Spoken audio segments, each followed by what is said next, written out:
সমীক্ষা কি বলছে, আমরা হেরে যাওয়ার জন্য নিজেরাই নিজেদেরকে দায়ী করে থাকি এবং নিজেরাই নিজে নিজে দায়ী। কারণ আমরা কখনোই নিজেদেরকে জেতানোর জন্য ইচ্ছা প্রকাশ করি না বা নিজে জেতার ধারণাটাকু রাখি না ভিতরের মধ্যে। আমাদের যে একটা চিন্তা সত্তা রয়েছে সেখানে সবসময় আমরা কি বিয়োগাত্মক বা নেগেটিভিটি ভরিয়ে রাখি।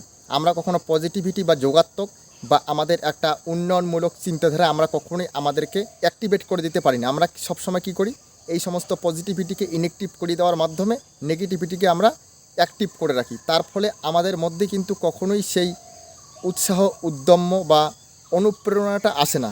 আমাদের নব উদ্যমটা ভেঙে যায়। ভেঙে যাওয়ার ফলে আমরা কি হই, আমরা সবসময় আনমোটিভেটেড হয়ে পড়ি এবং আমরা নেগেটিভিটির দিকে এগোতে থাকি। নিজেদেরকে নেগেটিভিটির মধ্যে ভরিয়ে দিয়ে আমরা নিজেরা শেষ হয়ে যাই একটা সময়। কিন্তু বন্ধুরা মনে রাখবেন যে কখনও নেগেটিভিটির মধ্যে পৌঁছবেন না। নেগেটিভিটিটা কেন হচ্ছে আমাদের সেটাকে খুঁজে বের করতে হবে। নেগেটিভিটি হওয়ার একটাই কারণ, আমরা কখনও সেই পজিটিভিটিটাকে আমরা কাজে লাগাতে পারি না। কারণ আমাদের এই পজিটিভিটিটাকে আমাদের মাইন্ডের মধ্যে সেট আপ করে রাখতে হবে। নিজেদের মাইন্ডের মধ্যে আমরা যদি পজিটিভিটিটাকে সেট আপ করে রাখি এবং সেটা সিডির ক্যাসেটের মতো চলতে থাকে, তাহলে দেখবেন আমরা সবসময় একটা বিজয় উল্লাসের চিন্তাধারা আমাদের মধ্যে পাবো এবং সেই বিজয় উল্লাসের গতিধারাটাকে বজায় রেখে এবং সেই দিকে এগোনোর লক্ষ্যে আমরা এগিয়ে চলে একটা সময় গিয়ে আমরা শীর্ষস্থানে পৌঁছবো এবং সাফল্য লাভ করব। কিন্তু আমরা সাফল্য লাভ করতে পারি না আমাদের নিজেদের দোষে। আমরা নিজেরা সবসময় ভরা আবোল তাবোল অপ্রাসঙ্গিক সব নেগেটিভিটির মধ্যে নিজেদেরকে উন্মত্ত করে রাখি এবং নেগেটিভিটির মধ্যে আমরা সবসময় ডুব দিয়ে আমরা পজিটিভিটিকে হারিয়ে থাকি। এই জন্য কিন্তু আমরা কখনো জিততে পারি না। তাই সমীক্ষা একটা কথা বলে যে আমরা তখনই জিততে পারবো বা সাকসেসফুল হতে পারবো যখন আমরা সাকসেসফুল মনোভাবাপন্ন হয়ে আনসাকসেসফুলটাকে আমরা ছুঁড়ে ফেলবো এবং পজিটিভিটিকে আমাদের হৃদয়ের মধ্যে গেঁথে দেবো ও মাইন্ডের মধ্যে সেট আপ করে রাখবো।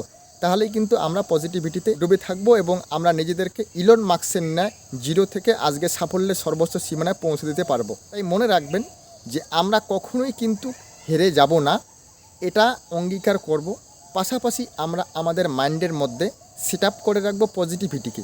আমরা যদি নেগেটিভিটিকে আমাদের মাইন্ডের মধ্যে সবসময় সেট আপ করে রাখি দীর্ঘক্ষণ ধরে, একটা সময় আমরা কিন্তু নেগেটিভিটি ছাড়া পজিটিভিটিকে কখনোই আমরা আমাদের মধ্যে নিয়ে আসতে পারবো না। তাই নেগেটিভিটিকে আপনারা আজ থেকেই বিদায় করুন, বাই বাই দিন এবং পজিটিভিটিকে আপনার মাইন্ডের মধ্যে সেট আপ করে নিয়ে আপনি এগোতে থাকুন। মনে রাখবেন যে পজিটিভিটিটা এমন একটা জিনিস, আপনি কয়েকটা মুহূর্তের জন্য সেট আপ করে রাখুন, দেখবেন আপনার মধ্যে সর্বদা পজিটিভিটির একটা চিন্তা আসবে। এইভাবে আপনি দিন কয়েক এগিয়ে চলুন, দেখবেন যে একটা সময় আছে ঠিক আপনি পজিটিভিটিতে ভরে গেছেন এবং আপনার জীবন সাকসেসফুল হয়ে যাচ্ছে। আপনি নিজে সার্থকতা হতে পারবেন যখনই আপনি সমীক্ষার মধ্য দিয়ে এগোবেন এবং এই সমীক্ষাটাকে নিজের মধ্যে ধরে রাখবেন।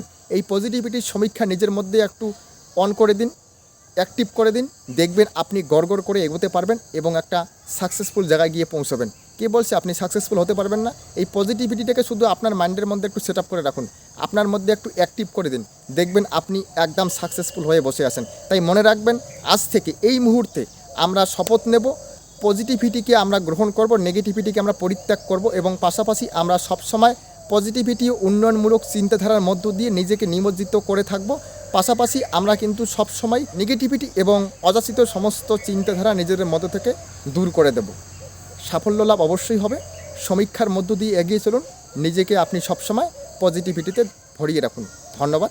সফলতার ইতিহাস ইউটিউব চ্যানেলে সকলকে স্বাগতম এবং আপনারা সাকসেস লাভ করুন, আপনারা জীবনে উন্নত থেকে উন্নততর হন এবং সাফল্য লাভের মধ্য দিয়ে এগিয়ে যান। আমাদের এটাই সবসময় আমাদের তরফ থেকে কামনা করি। আপনাদের সকলের শুভেচ্ছান্তে ধন্যবাদ।